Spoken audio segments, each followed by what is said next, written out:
Hello అండి. ఒక మంచి బుద్ధ జాతక కథను విందాం. బ్రహ్మదత్తుడు కాశీ రాజ్యాన్ని పరిపాలించే కాలంలో బోధిసత్వుడు మగధ రాజ్యంలో ఒక పేదవాడిగా జన్మించాడు.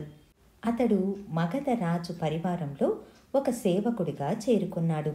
మగధ దేశానికి అంగదేశానికి మధ్యలో చంపా నది ప్రవహిస్తూ ఉండేది. ఆ నది మధ్యలో ఎన్నో సుడులు ఉండేవి. ఆ నది కింది భాగంలో నాగరాజ్యం ఉంది. ఆ రాజ్యానికి రాజు చంపేయ మహారాజు.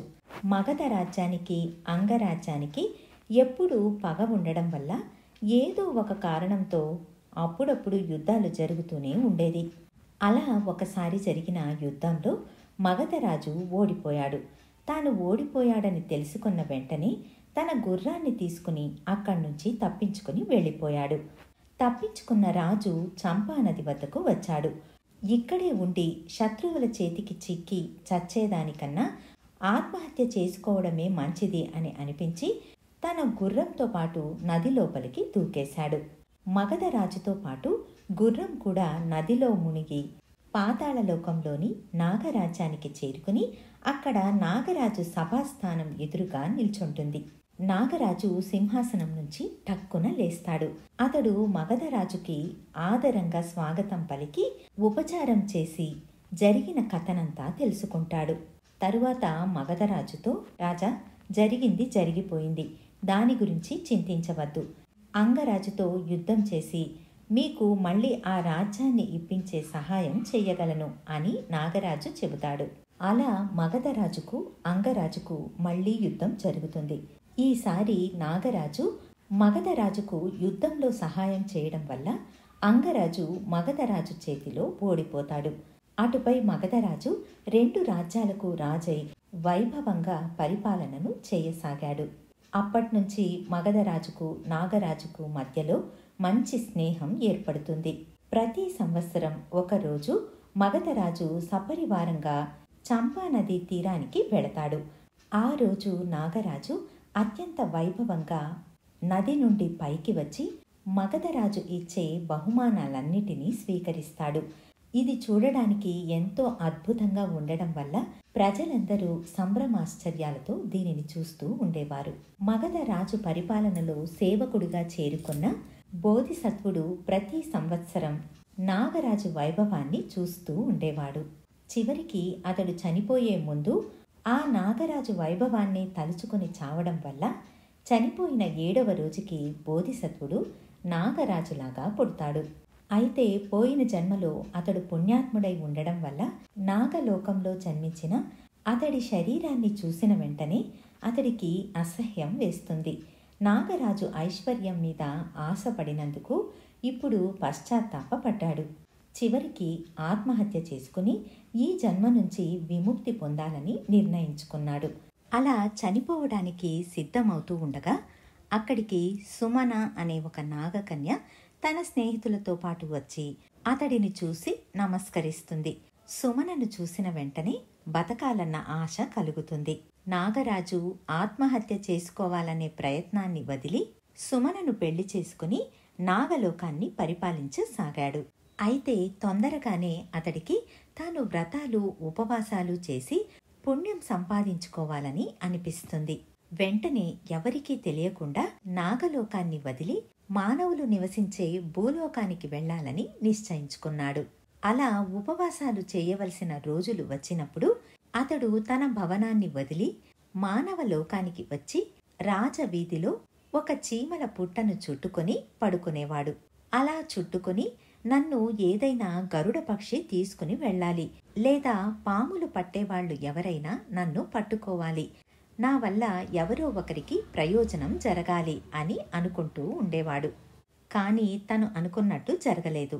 దారి వెంట వెళ్లే మనుషులు పుట్ట మీద చుట్టుకుని ఉన్న పామును చూసి దేవతగా భావించి పూలతో పూజించసాగారు. మరికొందరు ఆ నాగరాజు ఉండే పుట్ట వద్ద ఒక ఆలయాన్ని కట్టారు. ప్రతిరోజు అక్కడికి రకరకాల ప్రజలు వచ్చి పిల్లలు కావాలని, తమ శరీర వ్యాధులు తగ్గిపోవాలని, తమ కోరికలు తీరాలని మొక్కులు మొక్కుకోసాగారు.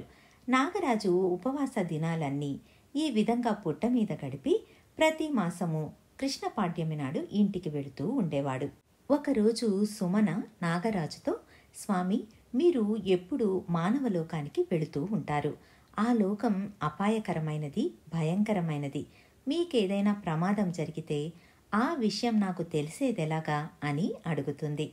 నాగరాజు సుమనను ఒక కొలను వద్దకు తీసుకుని వెళ్ళి, ఈ నీరు చూడు, నాకేదైనా దెబ్బ తగిలితే ఈ నీరు మురికిగా మారుతుంది. నన్నేదైనా గరుడ పక్షి తన్నుకుపోతే ఈ నీరు ఇంకిపోతుంది.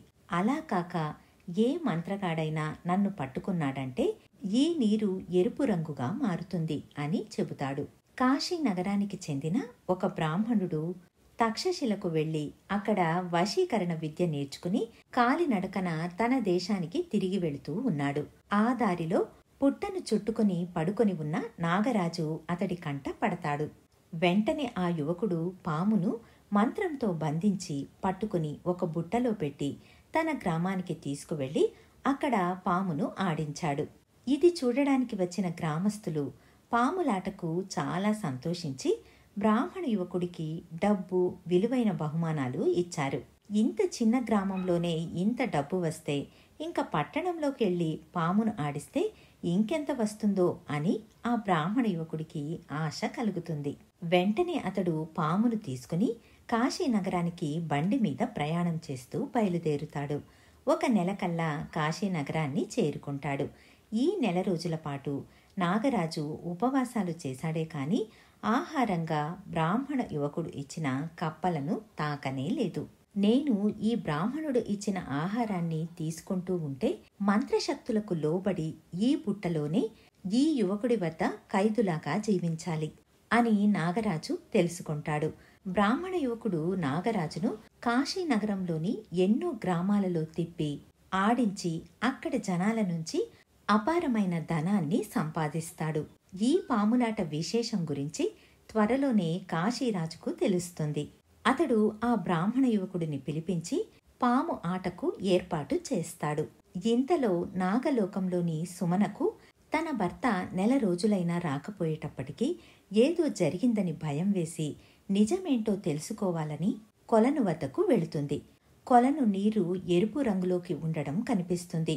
ఎవరో మాంత్రికుడు తన భర్తను పట్టుకున్నాడని అర్థమవుతుంది. ఆమె తన భర్తను వెతుకుతూ బయలుదేరి దారిలో అక్కడక్కడా అడుగుతూ త్వరలోనే కాశీరాజ్యాన్ని చేరుకుంటుంది. అలా వెతుక్కుంటూ బ్రాహ్మణ యువకుడు పామును ఆడిస్తున్న స్థలానికి వస్తుంది. రాజుతో పాటు ఎంతో మంది ప్రజలు పాము ఆట వినోదాన్ని చూస్తూ ఉంటారు. అక్కడ తన భార్యను చూసిన వెంటనే నాగరాజు సిగ్గుపడి సరసరమంటూ బుట్టలోపలికి వెళ్ళిపోతాడు.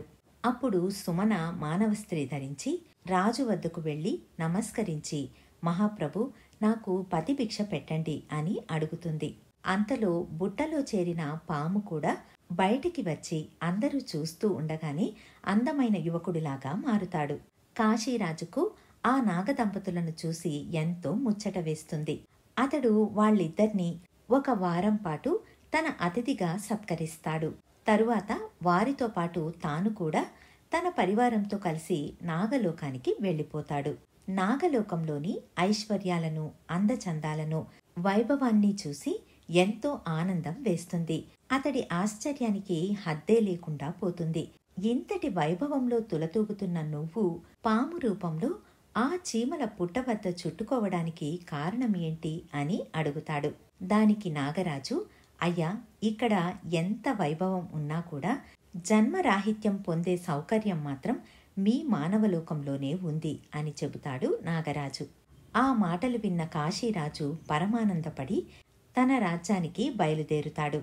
నాగరాజు అతడికి అపారమైన ధనాన్ని ఇచ్చి సంతోషంగా పంపిస్తాడు. ఇదండి కథ. మళ్ళీ మరొక మంచి కథతో మీ ముందుంటాను. ధన్యవాదాలు.